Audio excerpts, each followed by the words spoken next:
MBA করবেন না YouTube? আসুন বুঝে নিই। এমবিএ করলে 3 রকমের কলেজেস হয়, টিয়ার 1, টিয়ার 2, টিয়ার 3। টিয়ার 1 কলেজেসে যদি আপনি চান্স পেয়ে থাকেন সেক্ষেত্রে আমার কোনো রকম আপত্তি নেই, আপনি যত টাকা লাগুক সেখানে টাইম ইনভেস্ট করুন, আপনি ফ্রুটফুল কিছু করতে পারবেন। ইন্ডিয়ার সব থেকে বড় বড় কলেজগুলো যেগুলো রয়েছে তার মধ্যে একটা টিয়ার 1 কলেজেসে আপনি চান্স পাচ্ছেন। সেক্ষেত্রে আপনি আপনার টাইম এবং এনার্জি ইনভেস্ট করুন, সেখান থেকে ফ্রুটফুল কিছু হবেই। টিয়ার 2 এবং টিয়ার 3 কলেজেস থেকে যদি আপনি এমবিএ করেন সেক্ষেত্রে ওয়েস্ট বেঙ্গলের সিচুয়েশনটা কোথায়? ওয়েস্ট বেঙ্গলে যে টিয়ার 2 এবং টিয়ার 3 কলেজেস যেগুলো রয়েছে আমি সেগুলোকে কলেজেসই মনে করি না, কারণ সেখানে যে প্যাকেজগুলো পাওয়া যায় 2 থেকে 3 লাখ টাকার প্যাকেজ, যেখানে আপনি 8 থেকে 10 লাখ টাকা খরচা করছেন। তাহলে 2 বছরে আপনি 8 থেকে 10 লাখ টাকা খরচা করছেন, এবং হস্টেল ফিস যদি সেক্ষেত্রে বা মেসের যদি ফিস আপনাকে সেক্ষেত্রে লাগাতে হয় আপনার আরো 2 থেকে 2.5 লাখ টাকা খরচা হচ্ছে, যেক্ষেত্রে আপনার 12 থেকে 14 লাখ টাকা খরচা হচ্ছে।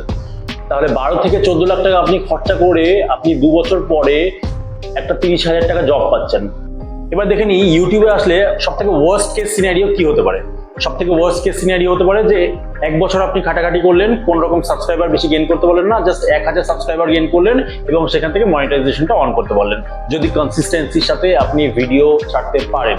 তবেই সেকেন্ড ইয়ারে আপনি সেরকম ভালো কিছু করতে পারলেন না, আপনার 50,000 সাবস্ক্রাইবার গেইন হলো।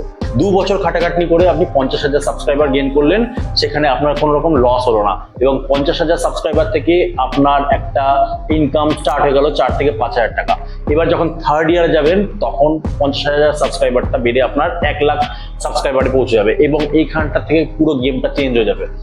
আপনি যখন 1 লাখ সাবস্ক্রাইবার পাবেন সেক্ষেত্রে আপনার ইনকাম 40 থেকে 50,000 টাকা, যেখানে আপনি এমবিএ যদি করেন 2 বছরে আপনাকে 10 লাখ টাকা খরচা করতে হচ্ছে, আপনি 3 বছরের মাথায় এখানে আপনার কোনো লোন থাকবে না, আপনি ফ্রিলি 40 থেকে 50,000 টাকা আপনার সংসারের জন্য ইনকাম করতে পারবেন।